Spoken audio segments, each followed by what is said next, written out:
Hello dear students, welcome to फ्यूके education. I am Deepali Khare. Chapter हमारा चल रहा है चैप्टर 11 कंज्यूमर प्रोटेक्शन। इसमें हम कवर करेंगे आज लॉन्ग आंसर टाइप क्वेश्चंस। तो चलिए चलते हैं स्लाइड पे। सबसे फर्स्ट क्वेश्चन है लॉन्ग आंसर में कि व्यवसाय के दृष्टिकोण से उपभोक्ता संरक्षण का महत्व समझाइए। इंपॉर्टेंट समझाना है बिजनेस, इंपॉर्टेंट समझाना कंज्यूमर प्रोटेक्शन की बिजनेस के पॉइंट ऑफ व्यू से। तो चलिए देखते हैं। कोई भी व्यवसाय उपभोक्ताओं के हितों की रक्षा और उन्हें पर्याप्त रूप से संतुष्ट करने के लिए ध्यान दिए गए बिना जीवित नहीं रह सकता। ठीक है, अगर किसी भी बिजनेस को आगे बढ़ना है तो वो कंज्यूमर के राइट्स या हितों के बारे उनकी रक्षा करने के लिए पर्याप्त रूप से उनको संतुष्ट कर देंगे, सेटिस्फाइड होंगे, तभी कोई व्यवसाय आगे बढ़ेगा। इसीलिए उपभोक्ता संरक्षण निम्नलिखित कारणों से महत्वपूर्ण है। क्यों महत्वपूर्ण है? सबसे पहले व्यवसाय का दीर्घकालिक हित, लॉन्ग टर्म बिजनेस का जो राइट है वो उसके इफेक्ट से। तो एक व्यवसायिक फर्म तभी विकसित हो सकता है जब वे ग्राहकों की जरूरतों को पूरा करने में सक्षम हो। जो ग्राहक क्या चाह रहा है, किस प्रकार का प्रोडक्ट चाह रहा है, अगर उस प्रकार की जरूरतों को कोई पूरा कर पा रहा है तभी कोई व्यवसाय आगे बढ़ सकता है।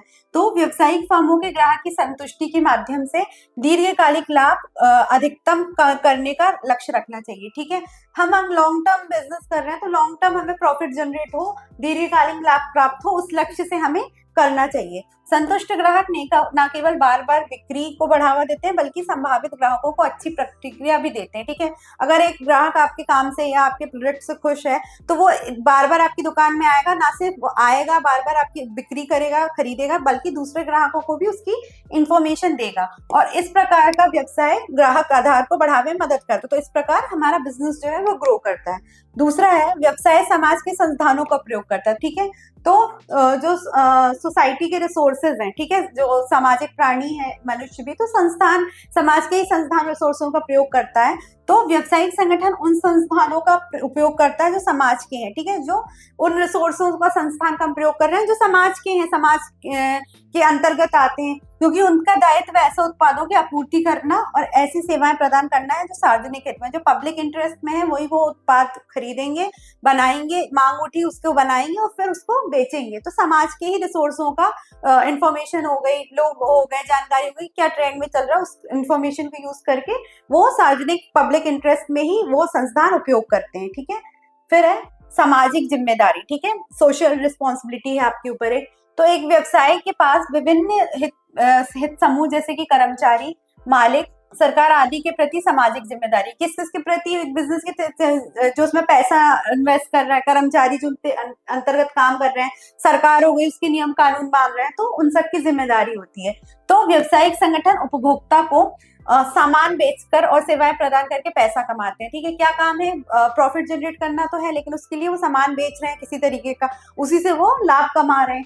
तो इस प्रकार उपभोक्ता व्यवसाय के कई हितकारों के बीच में एक महत्वपूर्ण समूह है। ठीक है, जो जितने भी साइकिल है, ग्राहक हो गया, कर्मचारी हो गए, सरकार हो गई, एक तरह का ये समूह फॉर्म कर रहे हैं और उन हितधारकों की तरह उनके हितों का अच्छी तरह से ध्यान रखा जाता है। तो जो भी उनके हितधारक है, मतलब यही सारे कम्युनिटी या समूह के पीपल, उनका वो ध्यान रख के बिजनेस कर रहे हैं, बिजनेस में ग्रोथ कर रहे हैं, इन सबका एक बिजनेस को ख्याल रखना है। फिर है नैतिक औचित्य। तो किसी भी व्यवसाय का नैतिक कर्तव्य उपभोक्ता के हितों का ख्याल रखना है कि उनकी जो उपभोक्ता संरक्षण नियम भी बनाया गया है कि उनके राइट्स जो हैं वो दूषित ना हो, तो उसको ध्यान में रख के बनाया गया। उन्हें शोषण से बचाना है, किसी भी तरह के एक्सप्लॉइटेशन से बचाना है। इसीलिए किसी व्यवसाय को असुरक्षित नुकसान, शोषण और अनुसूचित व्यापार प्रथाओं जैसे दोषपूर्ण, मतलब क्या क्या दोषपूर्ण चीजें हो सकती है किसी व्यवसाय के लिए? असुरक्षित नुकसान की, हम अगर हमारे प्रोडक्ट में डिफेक्ट है तो वो पब्लिक इंटरेस्ट को हम दवाइयां इस प्रकार की बनाए जो पब्लिक हित में हो। ठीक है, उनको किसी तरह की हेल्थ इश्यूज ना हो, हेल्थ को नुकसान ना दे, शोषण ना हो उससे उनका, और व्यापार प्रथाओं से, जो बिजनेस प्रथाएं चला रही है उससे दोषपूर्ण और असुरक्षित उत्पाद, मिलावट ना हो, झूठे और भ्रामक विज्ञापन, क्योंकि एड में कुछ दिखाते हैं और बिकता होता वो कुछ है, तो उस तरह के विज्ञानों से भी उनकी सुरक्षा करना है। जमाखोरी, काला बाजारी, ब्लैक मार्केटिंग आदि से बचना है। फिर है सरकारी हस्तक्षेप। इसमें कानून भी किस तरह के बने हुए, तो गवर्नमेंट का भी दखल अंदाज होता है। तो किसी भी प्रकार के शोधकारी व्यापार व्यवहार में शामिल होने वाला व्यवसाय सरकारी हस्तक्षेप, मतलब गवर्नमेंट का इंटरेक्शन होता है, कार्यवाही होती है, उसको आमंत्रित करेगा, इससे कंपनी की छवि खराब होगी। ठीक है, कोई भी कंपनी अपनी मनमानी ना कर सके और कस्टमर के इंटरेस्ट के साथ कंज्यूमर के खेल ना सके, तो गवर्नमेंट का हस्तक्षेप इसमें आवश्यक होता है। ठीक है, चलते हैं नेक्स्ट स्लाइड पे। तो उपभोक्ता के अधिकार और दायित्व बताएं। ठीक है, तो क्या क्या राइट्स हैं और क्या क्या उनकी ड्यूटीज है वो बताना है। तो चलिए देखते हैं। उपभोक्ता संरक्षण अधिनियम को 6 अधिकार, कितने 6 राइट्स मिले हुए हैं, 6 राइट्स मिले हैं, को प्रदान करता है। वे इस प्रकार हैं: सुरक्षा का अधिकार, आपको जो भी गुड्स एंड सर्विसेज उसके बारे में सूचित होना, तो राइट टू बी इन्फॉर्म्ड। उपभोक्ता को उन वस्तुओं और सेवाओं को सुरक्षा का अधिकार है जो जीवन और स्वास्थ्य के लिए खतरनाक है। ठीक है, कोई आप दवाई खरीद रहे हैं या आप किसी भी तरह की प्रोडक्ट खरीद रहे हैं तो जिससे जनहित को नुकसान होगा, उनके स्वास्थ्य से खिलवाड़ होगा, तो उसके बारे में उनको इन्फॉर्म होने का अधिकार है। उदाहरण के लिए कभी कभी हम कम गुणवत्ता वाला खाद्य पदार्थ खरीदते हैं जो गंभीर समस्याओं का कारण बनते हैं। ठीक है, कई बार हम फूड प्रोडक्ट्स खरीदते हैं, कोई भी चीज खरीद रहे हैं तो वो क्या है, सेहत को नुकसान कर रहे हैं। उनकी कीमत कम है लेकिन उसकी क्वालिटी नहीं देखते हैं, वो प्रोडक्ट खरीद लेते हैं तो सेहत का नुकसान करते हैं। इसलिए इस मामले में हमें अच्छी गुणवत्ता और FPO level, FPO food production organisation है ये, तो उस वाले उत्पाद को खरीदना चाहिए, ये साइन या लेबल देख के। ठीक है, सूचित किए जाने का अधिकार। ठीक है, यहाँ पे था राइट टू बी, सुरक्षा का, यहाँ सेफ्टी का अधिकार था, यहाँ पे राइट टू इन्फॉर्म सुरक्षा का अधिकार था कि जो भी गुड्स एंड सर्विसेज उसके प्रति आप खाद्य पदार्थ हो गए या जो भी हो गए उसके प्रति आपको सुरक्षा मिले। अब यहाँ है सूचित किए जाने का अधिकार। तो उपभोक्ता को उस उत्पाद के बारे में पूरी जानकारी प्राप्त करने का अधिकार है जिससे वह खरीदना चाहता है। ठीक है, जो भी वो माल या सर्विसेज खरीद रहा उसके बारे में उसको इन्फॉर्म्ड होने का अधिकार है, जिससे उसके घटक, निर्माण की तारीख क्या है, कि कब वो मैन्युफैक्चर हुआ, ठीक है, क्या उसका मूल्य है, क्या कितनी क्वांटिटी में है, उपयोग के कैसे इंस्ट्रक्शन उसको यूज करने का आदि शामिल है, बेसिक डिटेलिंग्स। ठीक है, तो भारत के कानूनी ढांचे के तहत निर्माताओं को उत्पाद के पैकेज और लेबल पर ऐसी जानकारी प्रदान करनी चाहिए। तो जो भी वो प्रोडक्ट बना रहा है उसमें वो लेबलिंग और पैकेजिंग इस प्रकार की करे ताकि ये सारी इंफॉर्मेशन उसमें मेंशन्ड हो। चलते हैं नेक्स्ट स्लाइड पे। फिर है चुनने का अधिकार, राइट टू चूज। ठीक है, तो इस अधिकार के अंतर्गत उपभोक्ता को विभिन्न प्रकार के उत्पादों से चुनने की स्वतंत्रता है। ठीक है, ये जितने भी उसके पास, जैसे चावल हो गया, गेहूं हो गया, क्रीम्स हो गई, प्रोडक्ट्स हो गए। ठीक है, तो क्रीम में भी कई तरह की क्रीमें उपलब्ध होती हैं, कई ब्रांड्स की होती है, तो वो चुनने का ये कंज्यूमर के ऊपर है कि वो क्या अपने लिए चूज करता है, किस ब्रांड का।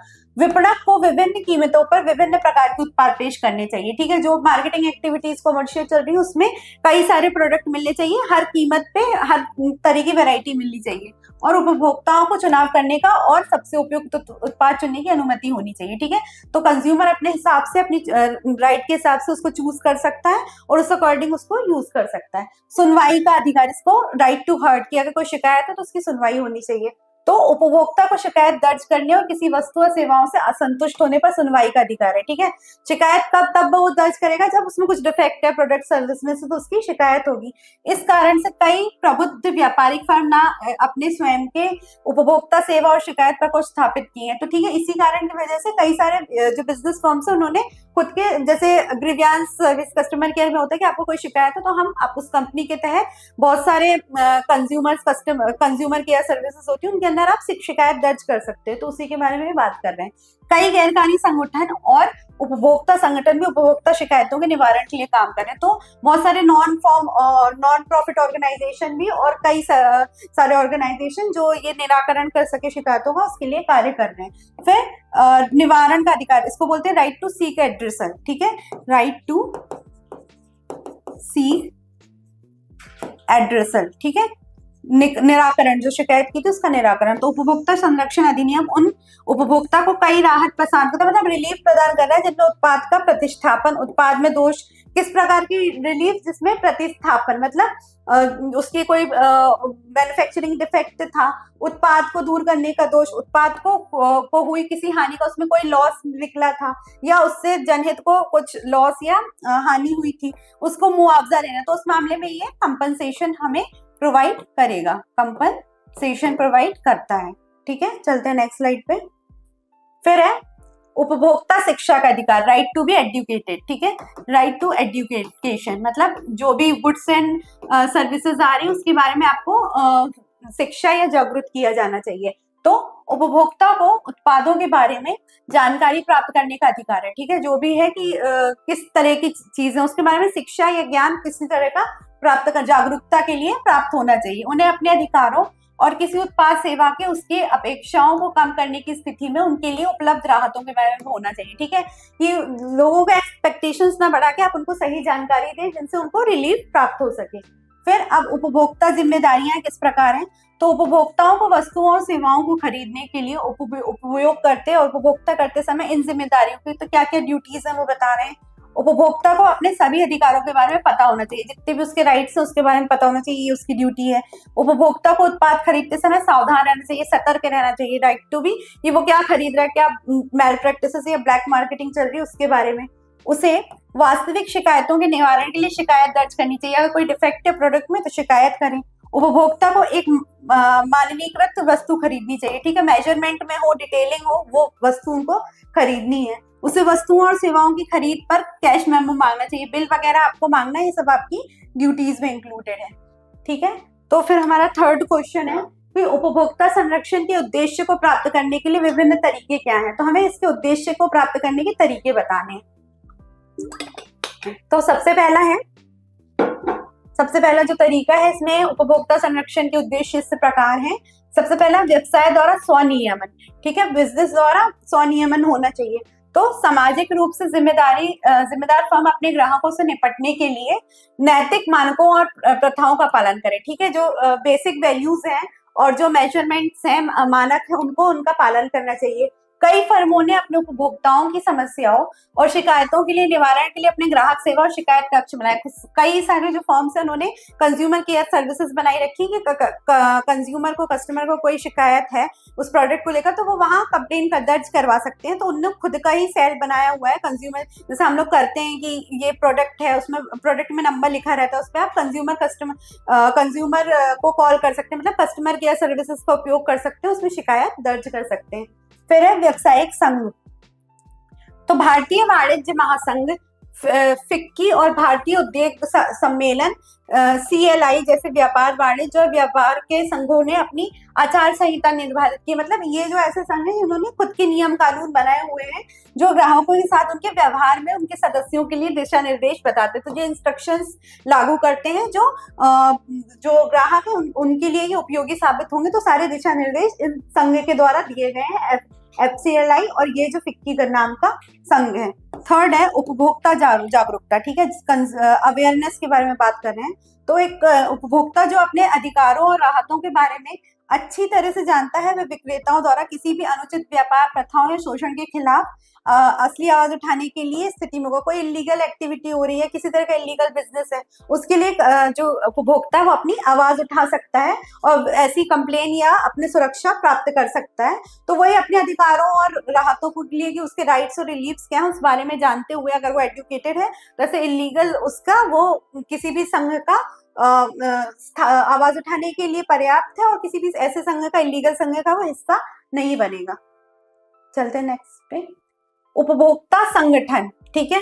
फिर है उपभोक्ताओं संगठन उपभोक्ताओं को उनके अधिकारों से शिक्षित करने और उनकी सुरक्षा करने में महत्वपूर्ण। राइट टू बी एजुकेटेड में यही है कि जितने भी आपके अधिकार हैं उसके बारे में आप शिक्षित और जागरूक हो। ये संगठन व्यवसायिक फर्मों को उपभोक्ताओं के शोषण और दुर्व्यवहार से बचाने के लिए मजबूर कर सकते हैं, ठीक है। तो ये जो संगठन बने हैं तो वो व्यवसायिक फर्म जितने भी उपभोक्ताओं का जो शोषण हो रहा है, एक्सप्लॉइटेशन हो रहा है या उनके साथ मिसबिहेव हो रहा है, उससे बचाने में ये काम करते हैं।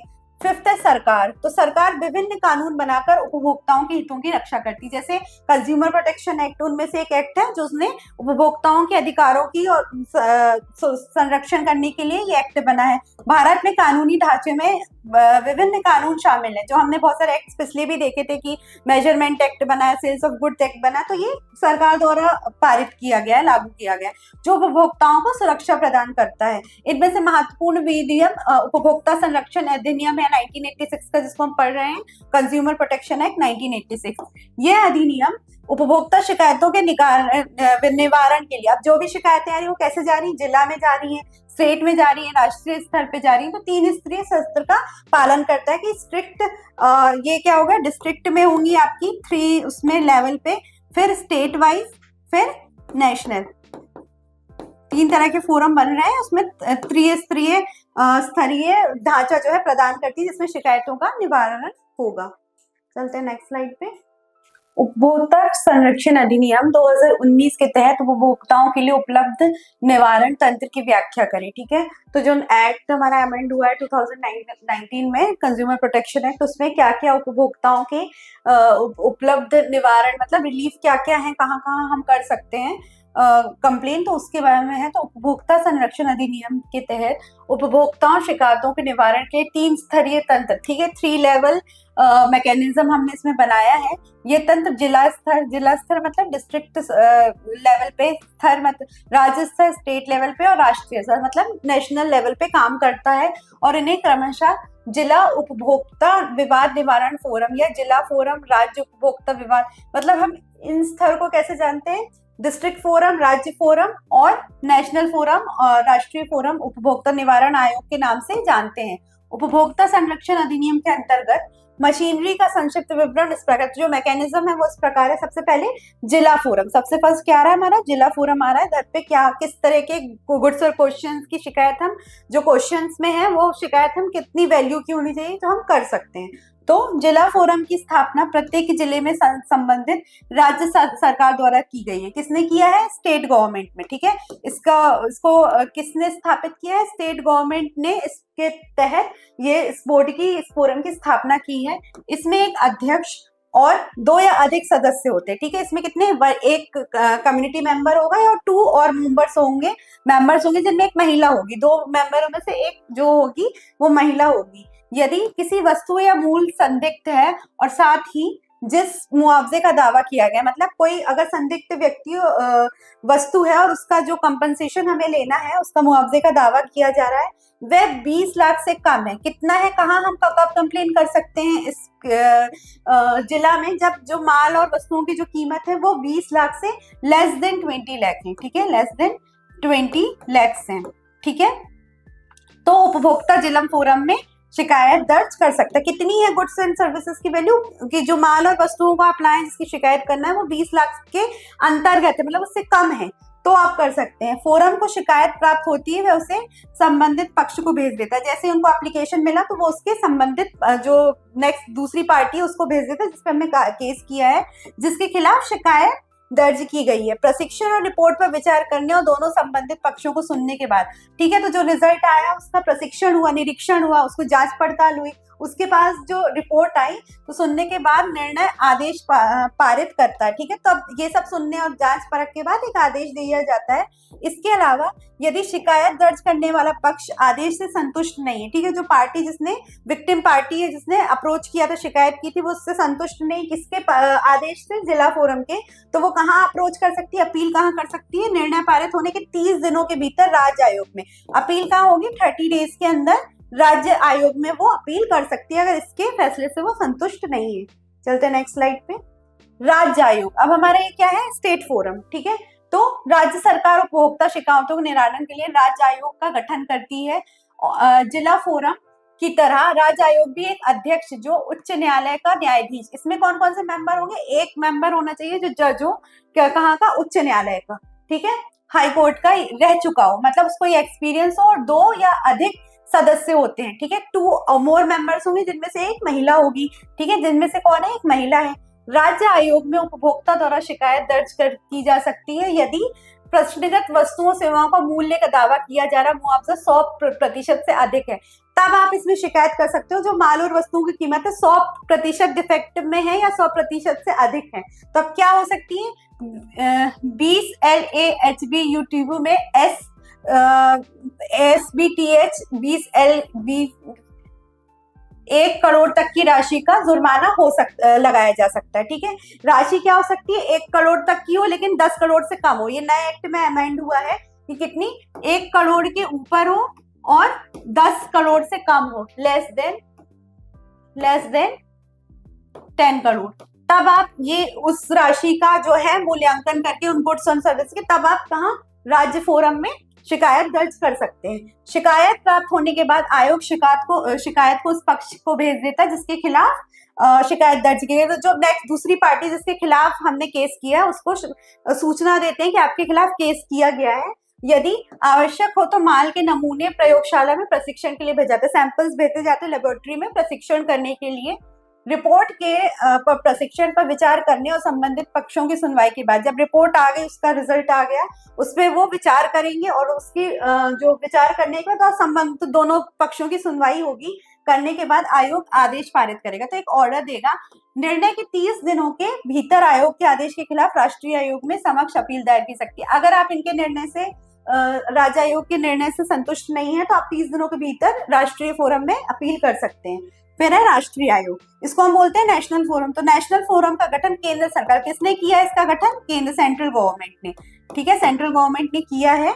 इसमें एक अध्यक्ष जो सर्वोच्च न्यायालय का न्यायाधीश, इसमें जो एक जो मेंबर होगा वो जो सुप्रीम कोर्ट ऑफ इंडिया का कोई भी जज हो सकता है, रह चुका हो, और 4 और अधिक, इसमें और 4 मेंबर्स और होंगे और अधिक सदस्य होते हैं जिनमें से एक महिला है। इधर 2 थे, अब यहाँ 4 सदस्य जिनमें से एक अनिवार्य रूप से महिला होगी। यदि किसी वस्तु या मूल्य का दावा किया गया मुआवजा 1 करोड़ रुपए से अधिक है तो उपभोक्ता राष्ट्रीय आयोग में शिकायत दर्ज कर सकता है, ठीक है।